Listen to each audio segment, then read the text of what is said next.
Sir అట్లాగే ఈ మధ్యకాలంలో నేను విన్నాను పార్కిన్సన్స్ అనే వ్యాధి, అంటే వణుకుడు వ్యాధి అని. అసలు పార్కిన్సన్స్ అనే పేరు ఎందుకు వచ్చింది, దీని లక్షణాలు ఎట్లా ఉంటాయి, వచ్చినప్పుడు చికిత్స విధానం ఎట్లా ఉంటుంది, ఆయుర్వేదంలో దీనికి చికిత్స ఉందంటారా సార్? ఓకేమా, కొంచెం వివరించండి. చెప్తానమ్మా. పార్కిన్సన్స్ వ్యాధి చాలామందికి డౌట్ ఉంటుందమ్మా, ఈ పేరు ఎందుకు వచ్చిందని చెప్పేసి. ఇంతకుముందు విదేశాల్లో పార్కిన్స్ అనేటువంటి ప్రఖ్యాత వైద్యుడు ఉండేవాడమ్మా, పార్కిన్సన్స్ ఆయన పేరు. మొట్టమొదట ఈ వ్యాధిని నిర్ధారించి సమాజానికి ఈ వ్యాధి లక్షణాలు ఇలా ఉన్నాయి, ఈ పద్ధతులు ఇలా ఉంటుందని చెప్పి సమాజానికి తెలియజేసిన వ్యక్తి ఆ మహానుభావుడు పార్కిన్సన్స్ అమ్మ. ఆయన పేరే దీనికి క్రమక్రమంగా పార్కిన్సన్స్ డిసీజ్ అనేటువంటి పేరు క్రమంగా వ్యాప్తి చెందమ్మా. ఈ రోజుల్లో కూడా అందరూ కూడా పార్కిన్సన్స్ అంటే చెప్తే ఈజీగా కనుక్కునేటువంటి పరిస్థితి ఏర్పడిందమ్మా. ప్రపంచవ్యాప్తంగా కూడా ఈ పేరు ప్రామాణికంగా ఉంది. సరే, మీరు అడిగినట్లు ఆయుర్వేద పరంగా వేలాది సంవత్సరాల క్రితమే మన మహర్షులు వాళ్ళ ఆయుర్వేద వైద్య గ్రంథాల్లో కంపవాతం అనే పేరుతో ఒక వ్యాధిని గురించి ప్రస్తావించారమ్మా. చక్కటి చికిత్సా విధానం తెలియజేశారు, ఆ వ్యాధి ఎందుకు వస్తుందని చెప్పేసి తెలియజేశారు. సంస్కృతంలో కంపం అంటే వణకడం అమ్మా. వణకడం అనేటువంటి లక్షణం ప్రధానంగా ఉంటుంది కాబట్టి దీన్ని కంపవాతం అనేటువంటి పేరుతో మన వాళ్ళు చెప్పడం జరిగిందమ్మా. ఆధునికంగా ఇంగ్లీష్ వైద్యంలో పార్కిన్సన్స్ డిసీజ్ అని చెప్పేసి చెప్తుంటారమ్మా. సర్వసాధారణంగా వణుకుడు వ్యాధి అనేటువంటి తెలుగు పేరు చెప్తుంటారమ్మా. ఇది యాక్చువల్లీ ఇది ఎందుకు వస్తుందని చెప్పేసి మనం ఆలోచించినట్లయితేమా, ఈ వ్యాధి మన మెదడులో డోపమిన్ అనేటువంటి ఒక రసాయన పదార్థం ఉత్పత్తి అవుతుంటుందమ్మా. ఆ డోపమిన్ అనేటువంటి రసాయన పదార్థము వివిధ రకాలైనటువంటి కారణాల వల్ల మెదడులో ఉత్పత్తి కాకపోయినా, సరిగా ఉత్పత్తి కాకపోయినా, అది సరిగా పనిచేయకపోయినా ఈ యొక్క వణుకుడు సమస్య వస్తుందమ్మా. ఇది బేసిక్గా. సో ఈ యొక్క సమస్య ఎందుకు వస్తుందనే దానికి స్పష్టమైనటువంటి కారణం ఈ రోజు వరకు కూడా వైద్య ప్రపంచం చెప్పలేకపోతుందమ్మా. ఇప్పటికి కూడా అసలు పార్కిన్సన్స్ వ్యాధి ఎందుకు వస్తుందని చెప్పేసి లక్షణాలు చెప్పగలుగుతున్నాము, చికిత్సలో కొంతవరకు సఫలీకృతమయ్యాము. అంటే ఆధునిక వైద్య రీత్యా కూడా గత కొన్ని వందల సంవత్సరాల నుంచి కూడా వివిధ రకాలైనటువంటి పరిశోధనలు చేసి ఆధునిక వైద్య విజ్ఞానము కొత్త పుంతలు, కొత్త ఒరవళ్ళు తొక్కి ఒక స్థాయి వరకు కొంతవరకు ఆ వ్యాధిని అదుపు చేయగలుగుతుంది, కానీ సంతృప్తికరమైన ఫలితాలు అయితే లేవమ్మా. రెండవది ఏంటంటే, ఈ యొక్క వ్యాధికి వాడినటువంటి ఔషధాలు కూడా ఎక్కువ రోజులు వాడితే ఔషధం అదే డోసులో పనిచేయదమ్మా. ఒకే ఔషధాన్ని ఎక్కువ రోజులు పనిచేయదు. రెండవది సైడ్ ఎఫెక్ట్స్ మొదలవుతాయి. వాడినంత ప్లస్ ఒకటైతే దానికి అనుబంధంగా 4-5 రకాల సైడ్ ఎఫెక్ట్స్ మొదలవుతాయి. దీనివల్ల పేషెంట్ చాలా ఇబ్బంది పడుతుంటారు. కొన్నాళ్ల పాటు ఒక మందు వాడతారు సర్వసాధారణంగా డాక్టర్లు. సమస్య క్రమక్రమంగా పెరిగిపోయినప్పుడు తప్పని పరిస్థితుల్లో డోస్ పెంచాల్సి వస్తుంది. ఒక్కొక్కసారి దానికి అనుబంధంగా కొన్ని రకాల మందులు యాడ్ చేయాల్సి వస్తుంది, ఎందుకంటే పేషెంట్ సేఫ్టీ ముఖ్యం కదా. సో ఆ విధంగా ఆధునిక వైద్యంలో జరుగుతుందమ్మా. స్టెరాయిడ్స్ అట్లాంటివి వాడాల్సి వస్తుందేమో కొన్ని అవసరాన్ని బట్టమ్మా వైద్యుల నిర్ణయం మేరకు. కాబట్టి ఈ లెవడోపా, సిండోపా ఇలాంటి పేర్లతో పిలిచేటువంటి మెడిసిన్స్, తర్వాత ఈ ప్యాసిటైన్ అనేటువంటి ఔషధాలు, ఇలా రకరకాలైన ఔషధాలు ఆధునిక వైద్యంలో వాడుతుంటారమ్మా. కొన్ని ఈ బి కాంప్లెక్స్కి సంబంధించినటువంటి మెడిసిన్స్ కానీ ఇవన్నీ వాడుతుంటారు.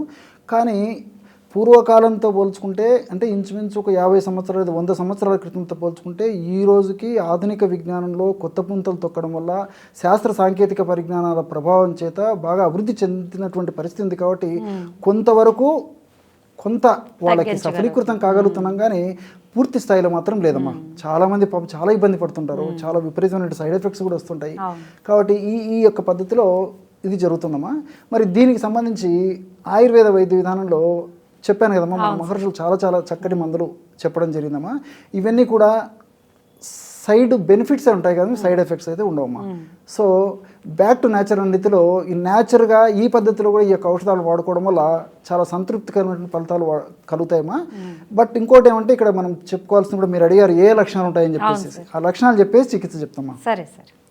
పార్కిన్సన్స్ వ్యాధి వివిధ రకాలైనటువంటి లక్షణాలు ఆ వ్యాధిలో ఉంటాయమ్మా. కొంతమంది పేషెంట్స్లో కొన్ని రకాలైన లక్షణాలు ఉంటాయి. వణకడం అనేటువంటి ప్రప్రధానమైనటువంటి లక్షణం, వణకడం. తర్వాత వీళ్ళకు వ్యాధి ముదిరే కొద్దీ లక్షణాలు కూడా పెరిగిపోతుంటాయి, కొత్త లక్షణాలు వస్తూ ఉంటాయి. చివరికి మానసికమైనటువంటి అస్థిమితం కూడా తయారైపోయి కోల్పోతారు. నిద్ర రాకపోవడము, అదేవిధంగా జ్ఞాపకశక్తి నశించిపోవడం, ఇలాంటివన్నీ కలిగిపోతుంటాయమ్మా. తర్వాత క్రమక్రమంగా ఆ వ్యాధి పెరిగే కొద్దీ కూర్చోవడం కష్టంగా ఉంటుంది, నుంచోవడం కష్టంగా ఉంటుంది, నడవడం కష్టంగా ఉంటుంది, మాట్లాడడం కష్టంగా ఉంటుంది, అన్నము లేదా ఆహార పదార్థాలు నవలడం కష్టంగా ఉంటుంది, మింగడం కష్టంగా ఉంటుంది, మలబద్ధక సమస్య వస్తూ ఉంటుంది, ప్రతిదమ్మా. ఎందుకంటే మొత్తం ఈ యొక్క సిస్టమ్ అంతా డిస్టర్బ్ అయిపోతుంది దానివల్ల. సో దానివల్ల రకరకాలైనటువంటి ఇబ్బందులు, సమస్య తీవ్రత పెరిగే కొద్దీ కూడా చాలా ఇబ్బంది పడుతుంటారమ్మా. సో నిద్ర పట్టదు అమ్మా, విపరీతమైన నొప్పులు ఉంటాయి. తర్వాత ఒక్కొక్కసారి కొత్తలో అయితే వాళ్ళు మాట్లాడేటువంటి మాటలు మనం అందరం అర్థం చేసుకుంటాము. కొన్నాళ్ళ తర్వాత కేవలం కుటుంబ సభ్యులు అర్థం చేసుకుంటారు. కొన్నాళ్ళ తర్వాత వాళ్ళు మాట్లాడే మాటలు కుటుంబ సభ్యులు కూడా అర్థం కాదమ్మా. ఆ మాట స్పష్టత కూడా ఉండదు. ఇలా చాలా రకాలైన బాధలు ఉంటాయి. అందులో ఇట్లా చూసి మాట్లాడాలన్నా పరధ్యానంగా ఉంటారు. ఇట్లా మీ వైపు చూస్తూ ఉంటాము, ధ్యాస ఎక్కడ ఉంటుంది, వాళ్ళు మాట్లాడేది ఒకటి, వాళ్ళు చేసేటువంటి పని ఒకటి, కోఆర్డినేషన్ అంటారు అనమాట. ఇవన్నీ చాలా ఇబ్బంది పెట్టేటువంటి పరిస్థితి ఉంటుందమ్మా. ఈ యొక్క సమస్య వివిధ రకాలైనటువంటి కారణాల వల్ల ఒక భారతదేశంలోనే కాకుండా ప్రపంచవ్యాప్తంగా కూడా విపరీతంగా పెరిగిపోతుందమ్మా ఈ పార్కిన్సన్స్ అనేటువంటి సమస్య.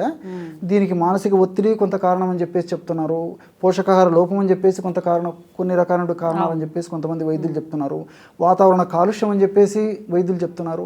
ఇలా వివిధ రకాలైనటువంటి సిద్ధాంతాలు ఉన్నప్పటికీ ఇతమిద్దంగా ఈ కారణం వల్ల పార్కిన్సన్స్ వ్యాధి వస్తుందని చెప్పేదానికి మాత్రం సరైనటువంటి ఆధారాలు ఈ రోజు వరకు కూడా మనకు ఎక్కడ లేవమ్మా. ఏది ఏమైనప్పటికీ సమస్య వచ్చింది కాబట్టి సమస్య త్వరగా ముదరకుండా ఉండేందుకు, అదేవిధంగా ఆ యొక్క లక్షణాలు తీవ్ర రూపం దాల్చకుండా ఉండేదానికి, మంచి లైఫ్, క్వాలిటీ ఆఫ్ లైఫ్ బాగా పెరిగేందుకు మనం డాక్టర్లు సూచించినటువంటి ఔషధాలతో పాటు ఇలాంటి ఆయుర్వేద ఔషధాలు, బ్యాక్ టు నేచర్కి సంబంధించినటువంటి ఔషధాలు వాడుకోవడం వల్ల చాలా చక్కటి సత్ఫలితాలు కలుగుతాయమ్మా. కాబట్టి ఇప్పుడు మీరు అడిగారు కాబట్టి ఒక మంచి చక్కటి ఔషధాన్ని చెప్తాను, అది అందరూ వాడుకోవచ్చు. శొంఠి తెలుసు కదమ్మా? శొంఠి అందరికీ తెలుస్తుంది. శొంఠి కూడా పార్కిన్సన్స్ లక్షణాలు తగ్గిపోతాయమ్మా. ఆ యొక్క సమస్య తీవ్ర రూపం దాల్చకుండా కూడా ఉపయోగపడుతుందమ్మా. తర్వాత పిప్పళ్ళు అని చెప్పేసి మనకు దొరుకుతుంది, అది కూడా వినింటారమ్మా. ఇవన్నీ కూడా మనకు ఆయుర్వేద ఔషధ విక్రయశాలలో దొరుకుతాయి అమ్మా. ఈ చూర్ణాలు కూడా దొరుకుతాయమ్మా. శొంఠి, పిప్పళ్ళు, అదేవిధంగా అక్కల కర్ర అని చెప్పేసి ఉందమ్మా. అది కొంచెం ఖరీదైనటువంటి ఔషధము. అక్కల కర్ర ఒక్క చిటికెడు, జస్ట్ ఒక గుండు సిది ప్రమాణము నాలుక మీద వేసరికి నాలుక ఎంత తిమిరి పట్టేస్తుందమ్మా. అంత తీక్షణంగా ఉంటుంది, చాలా పవర్ ఉంటుందమ్మా.